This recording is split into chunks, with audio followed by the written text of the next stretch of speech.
On November 24th, 1992, locals from the small town of Brookhaven, New York claimed they saw lights falling from the sky over Sunrise Highway, just west of Calabro Airport. Reports say something crashed in South Haven Park that night, and that officials quickly arrived and closed down the park. Sincere, credible people in that area swear that a UFO crashed in their local park. Park employees, as well as the local fire and police department, claimed the park was never closed and that first responders were not dispatched that night. Locals say otherwise.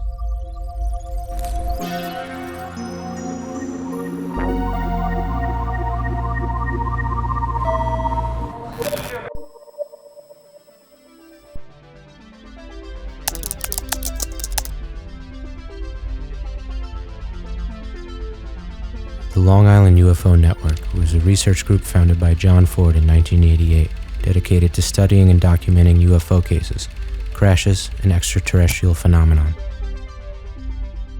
John Ford was an officer of the court and a well-respected figure in the UFO community. After the South Haven crash, Ford began his research to expose the government cover-up of what he believed to be a crashed UFO. Ford himself lived only 3 miles from the alleged crash site in South Haven Park. On the night of the crash, Ford lost power to his house, and shortly after, saw military aircraft begin to fill the sky. Seeing this, John jumped in his truck and headed for the park. On his way, John observed a raging ball of fire deep in the woods. I drove down in my pickup truck towards the area of Yaphank area and observed a raging forest fire deep in the woods and observed some sort of roadblock. These men were driving military vehicles that had no markings. They were dressed in paramilitary uniforms, black jumpsuits with green fatigue shirts underneath. 5 New York State police cars arrived at that location were turned back by these men in black. John quickly assembled his team and began his investigation.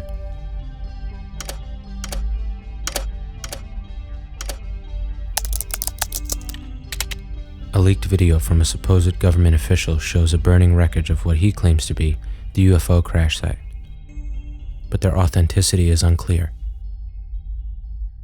Independent spectrum analysis of the wreckage video revealed evidence of a metal burning at a high temperature. Experts say that the reading did not match any characteristics found in electro-optical databases. There are also databases principally used by firemen. When they arrive at a scene, they can videotape flames and fire, compare it to a database, and know if it's wood or oil or plastic. This is a metal that is burning at high temperature. It didn't fit the normal characteristics of fire that would be in this electro-optical database. Electrical engineer and crash site investigator Preston Nichols discovered the magnetic field of nearby fence posts were reversed. It would have to be some artificial activity around the post to change the magnetic field. This wouldn't happen by itself. Additionally, trees around the site were said to be magnetized, to which Nichols claimed could only be possible in the presence of an extremely powerful magnetic field. The Long Island UFO Network claimed that the craft was secretly recovered and brought to be researched at Brookhaven National Laboratory, located just 5 miles north of the park. We actually found a radiation suit adjacent to the railroad tracks. This we found very puzzling because we know that people from Brookhaven National Laboratory wear suits similar to this, and we have witnesses that people with white radiation suits were actually in the park that night. Brookhaven National Lab is a scientific research facility quietly tucked into a peaceful residential town.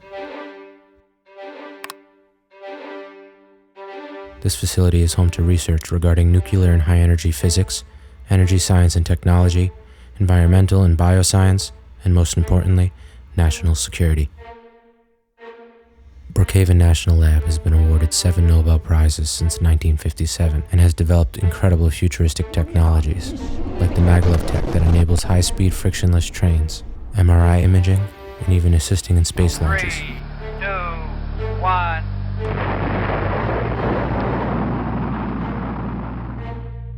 I think how the reports depict what happened is what happened, that the spacecrafts came over and over the dump across Sunrise Highway and crashed. And I believe that the government came and took what they needed to take and cover up the rest. Was apparently the Brookhaven laboratory ended up responding to the call rather than a local community service. So suddenly this had the earmarks of something federal as opposed to local.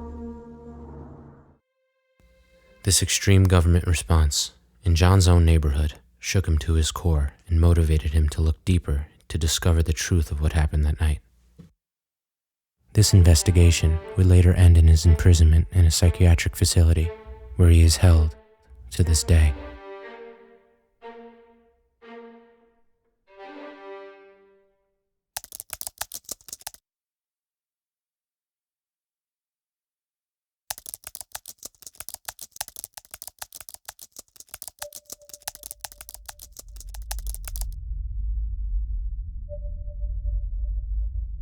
Shortly after the death of his mother, John Ford made the acquaintance of a man named Joseph Mazzucchelli, who became a member of the Long Island UFO Network. Mazzucchelli began to convince John that he was an agent of Mossad and working with local governments to take down drug dealers, and for a short period even encouraged him to go into hiding in the forests of upstate New York, claiming that John was being tracked by a radio device. Mazzucchelli would continually describe to John how the Israeli forces he was working with had saved John from these attacks, and how he needed money for his missions while his funding from the Israelis was delayed. Mazzucchelli was living with Ford and borrowing his 1989 Chevelle. He told John he was reporting to the lieutenant in charge of the local narcotics squad, providing information on drug dealers in both Mastic and North Bellport. According to John, Mazzucchelli repeatedly manipulated him financially. This included $1,300 in charges placed on John's credit card and roughly $2,400 in cell phone charges, which Ford says drained all of his disability income. Mazzucchelli told Ford that the funds from his secret Israeli contacts would be arriving any day, and that he would be able to pay John back. Ford described promised meetings and added that Mazzucchelli speculated Russian support might step in to help, but this never materialized. The strain on me was showing due to the constant pressure of Mazzucchelli and the assassination attempts. The financial strain was also mounting. I was constantly giving large amounts of money to the man with no prospect of repayment. As I reflect now, it was a subtle campaign to destabilize me, due to my state of mind. I was in a deep depression from my mother's death, and I was easily manipulated and used for his purposes. Mazzucchelli told Ford that Mossad had gone to great lengths to protect him, and told him about the American Gulag, how individuals the government found threatening to the UFO cover-up would, quote, be certified as mentally incompetent or insane, kept under control with hospitalization and psychiatric drugs. These lies illustrate how deeply Mazzucchelli's manipulation had grown, and how firm its hold was on John. On Thursday, June 13th, 1996, John Ford was taken into police custody. Officials claimed John was planning to assassinate 2 local politicians using a radioactive material, radium-226. Ford was charged with conspiracy to murder and possession of radium without a license. John's friends and family rejected this allegation entirely, describing it as completely out of character. To those who knew him, John was a collector of military antiques, a civil servant, and a caring son, not a killer. When police described John's home as full of weapons and grenades, those that knew him best pointed to the fact that these were collectibles, his hobby, most not even functional. Yet official statements claim them to be the arsenal of a domestic terrorist. In the weeks leading to his arrest, John was looking to purchase a Geiger counter to detect radiation at crash sites. On Monday night, John's friend Preston Nichols arrived with the Geiger counters. Ford gave him $120 and owed him $60. Preston said they were a steal, but they'd need to be calibrated. John's friend Edward Szabo, a U.S. government inspector at Northrop Grumman, said that he had radium that John could use to calibrate the new Geiger counters On Tuesday evening, around 6 p.m., Ford took his new equipment over to Edward Szabo's house. The Geiger counters measured the radiation of Szabo's samples as very weak. Szabo wanted to buy one of the Geiger counters for his scout troop for the same price that John had paid, $60. John sold it to him. During all of this, someone was watching. John had his phones tapped, and police watched from outside his home. Posing as a potential new Long Island UFO Network member, John unknowingly invited a police informant into his house for a social gathering. At this party, Ford was allegedly taped planning to assassinate the head of Suffolk County Republican Party, John Powell, and a leader of the Conservative Party, Anthony Gazzola, by poisoning them with the same radium he had acquired from Szabo. LIUFOM members who knew John said this was simply not the case. John's close friend, Preston Nichols, said, quote, "The tape is unintelligible. All I can clearly hear on that tape is the informant talking, and John laughing like whatever they're talking about is a big joke." Ford is quoted saying, "Joe and I passed some wisecracks to the effect that we should give Gazzola and company some nuclear cocktails." While John admitted to joking like this to Mazzucchelli in the past, he recalled getting together with Joe before their final gathering, where Joe would tell him, "I want you to play it up big about the politicians and the radium, like the way we were joking before last night." When Ford questioned him, finding it curious, Mazzucchelli said, "Because I want you to. I'll tell you later. I need to make it sound convincing."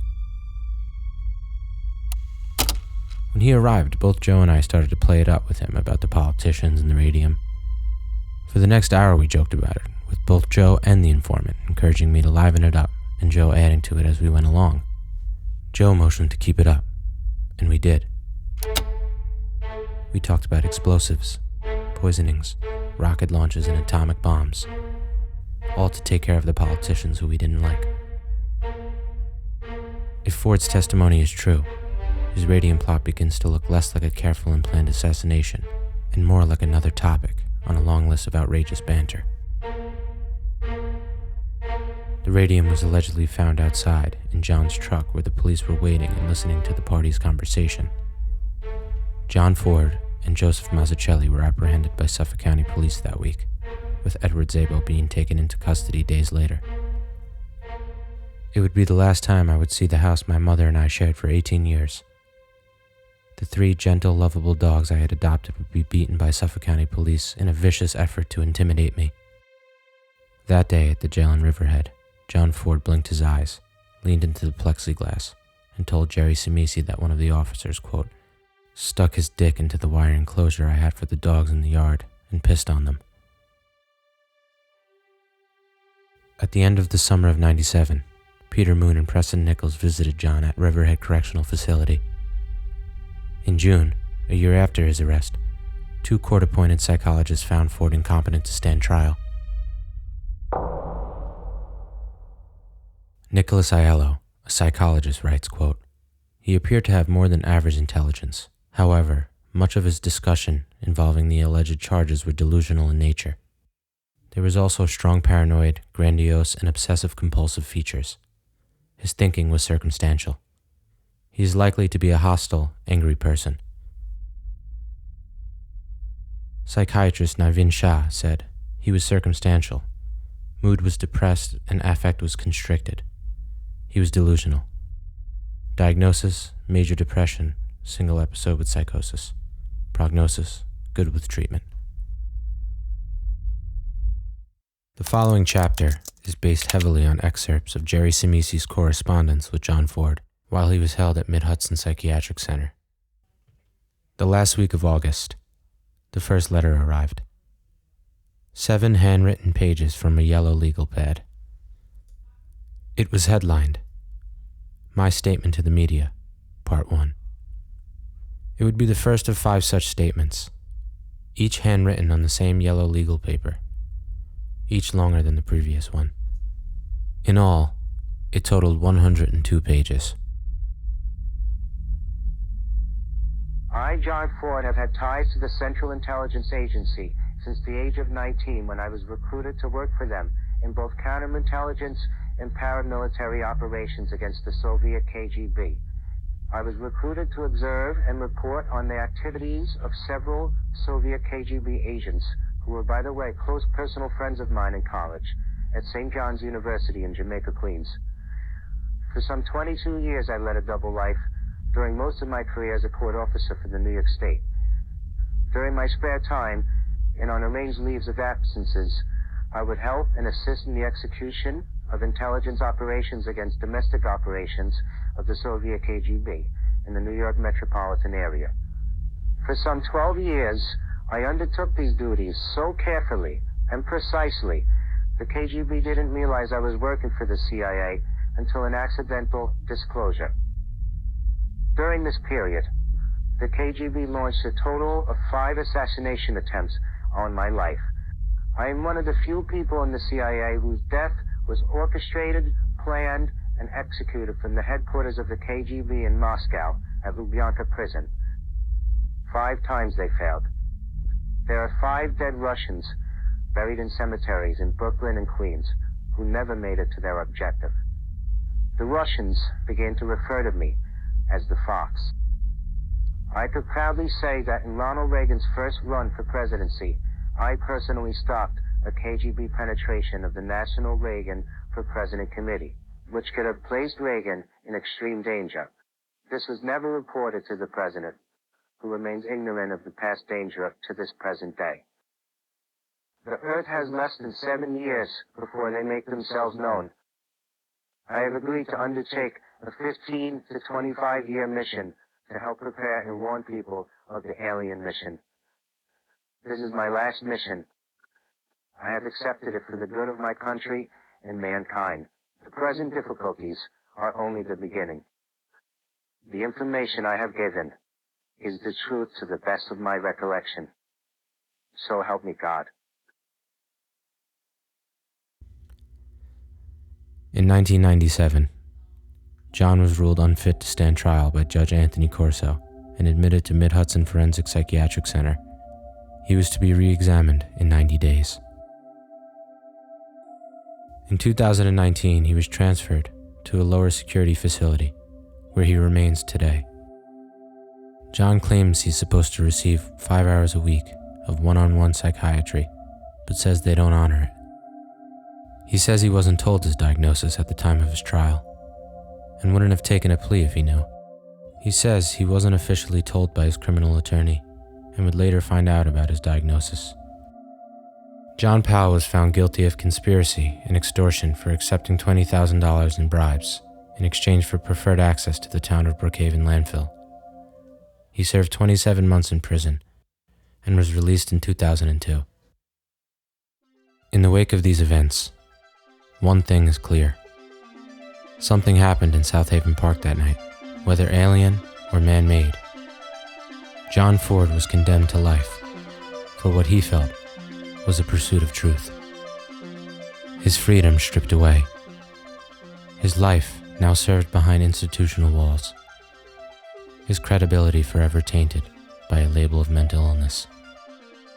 Whether John Ford was telling the truth about his experiences, or he was simply a victim of delusion, Ford remains confined.